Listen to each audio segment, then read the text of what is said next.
자연계의 생명체 가운데 자주 허물과 껍질을 벗어야만 살 수 있는 것이 있습니다.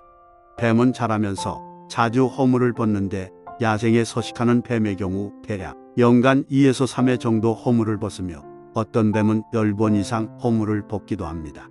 뱀이 허물을 벗는 이유는 생존을 위한 처절한 몸부림입니다. 뱀의 허물은 딱딱한 각진화된 비늘이어서 잘 늘어나지 않아 뱀의 몸집이 커지면 허물을 벗어야 합니다. 뱀이 적절한 영양 상태를 맞추지 못하거나 철조망이나 가시덤불 사이로 헤집고 다니다가 상처를 입어 그 자리에 군살이 생기면 허물을 벗을 수 없는데 이때 뱀은 딱딱한 허물에 갇혀 결국 죽고 맙니다. 갑각류 중 꽃게도 허물을 벗습니다. 꽃게가 어느 정도 자라면 더 자라기 위해 주기적으로 허물 벗기를 해줘야 합니다. 이 과정에서 꽃게가 근육과 에너지를 많이 소모하여 절반은 살, 절반은 물이 찬 물렁개가 됩니다. 물로 찬 공간을 다시 살로 채우고 껍질을 딱딱하게 만들려면 상당한 시간이 걸립니다.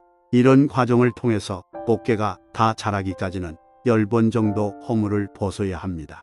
또 껍질을 벗어야 살 수 있는 것 중에 보리새우가 있습니다. 보리새우의 명칭은 몸 색깔에서 유래했습니다. 보리새우의 보리와 다리를 자세히 들여다보면 누런색이 보입니다. 이런 빛깔이 마치 누렇게 익은 보리와 같다 하여 보리새우라는 이름을 붙였습니다. 보리새우는 살이 많고 맛도 좋으며 영양소도 풍부하여 식자재로 많이 이용됩니다. 보리새우는 수많은 탈피 과정을 거쳐야 진정한 자신의 모습을 만들 수 있습니다. 보리새우가 껍질을 벗으면 모양이 아주 말쑥하고 깨끗해지지만 무척 힘들게 껍질을 벗습니다. 보리새우가 껍질을 벗지 못하면 그 껍질에서 나오지 못하고 죽고 맙니다. 이렇게 껍질을 벗는 동물들은 성장과 생존을 위해서 계속 변화를 시도합니다.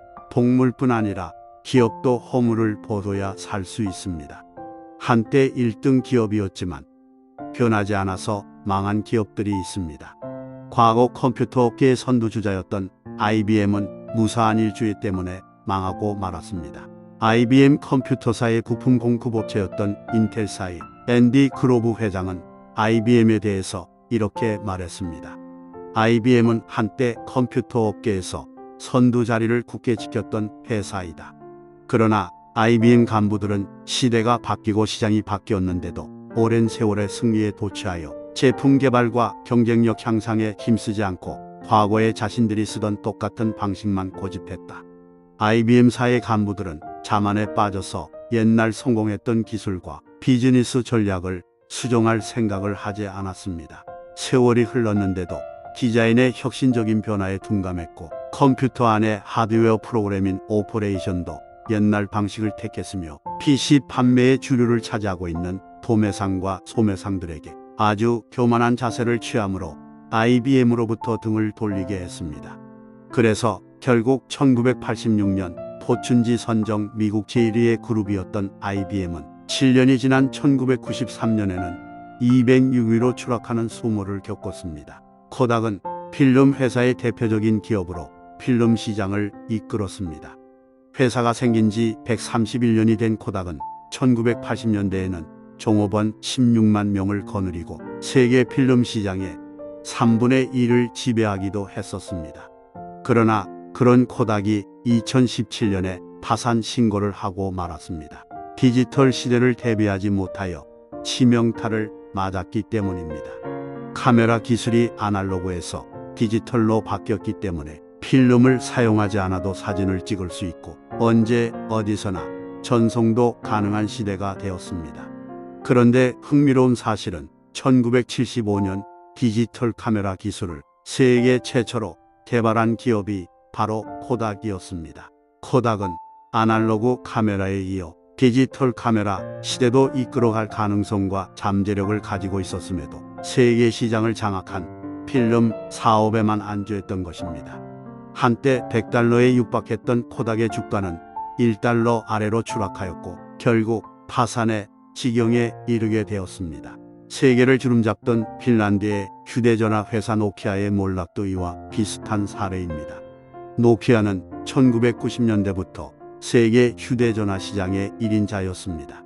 그러나 노키아는 급변하는 세상의 요구에 부응하지 못했습니다. 시대가 변해 사람들은 일반 전화가 아닌 스마트폰을 쓰기 시작했습니다. 휴대전화로 인터넷을 하고 사진을 보내는 등 새로운 시대가 열렸는데 일반 전화에만 집착한 노키아는 새롭게 변화하고 있는 스마트폰 시장에 끼어들 생각을 하지 않았습니다. 결국 회사의 가치가 10년 전의 10분의 1 수준으로 전락하고 말았습니다. 그런데 놀라운 사실은 코닥처럼 노키아도 세계 최초로 스마트폰 제조 기술을 가진 기업이었습니다. 스마트폰을 개발하지 않아도 계속 1등을 할 수 있다는 생각의 시대의 변화에 따르지 않았던 것이 몰락의 원인이었습니다. 이런 예는 우리나라에서도 얼마든지 찾을 수 있습니다. 우리나라 기업의 평균 수명은 27년입니다. 좁고 쫓기는 치열한 경쟁에서 살아남은 장수기업이 많지 않다는 것입니다. 아무리 뛰어난 기술로 훌륭한 제품을 만들고 있는 인류 기업이라도 눈앞에 있는 작은 위기에 제대로 대처하지 못하고 변화하지 못하면 쇠퇴할 수밖에 없습니다. 뱀도 꽃게도 보리새우도 살아남기 위해서 허물을 벗고 껍질에서 나와야 하듯 기업도 반드시 껍질을 벗고 밖으로 나와야 합니다. 그 시간을 놓치면 그 안에 갇혀 죽을 수도 있기 때문입니다. 개개인도 마찬가지입니다. 남들은 변해야 한다고 생각하면서 정작 자신은 변할 것이 없다고 생각하고 익숙하고 편한 것만 좇는다면 이것은 위험천만한 일입니다. 이런 낡은 사고에 허물 속에 갇혀 있으면 성장은 고사하고 딱딱한 껍질 안에서 죽고 맙니다. 그러나 위기를 만나도 그 순간을 지혜롭게 헤쳐나가면 그 걸림돌이 오히려 디딤돌이 될 수 있습니다. 변화를 시도하고 성장을 체험한 사람만이 밝은 미래를 맞이할 수 있습니다. 적자생존이라는 말은 자연의 법칙에서 환경에 적응하는 것만 살아남고 그렇지 못한 것은 도태되는 현상을 말합니다. 여기서 적자는 변화할 수 있는 능력을 말합니다. 자연은 변하지 않는 개체에 대해 무자비합니다. 생명체든 기업이든 상관없이 환경 변화에 적응하지 못하면 누구나 다 죽고 맙니다. 하지만 안타깝게도 많은 조직과 사람들이 변화하지 않으면 죽는다는 것을 알면서도 스스로 변화하지 못하고 있습니다. 우리는 지금 철저하게 변화될 것인가? 아니면 지금 서서히 죽어갈 것인가? 기로에 서 있습니다. 선택은 각자의 몫입니다.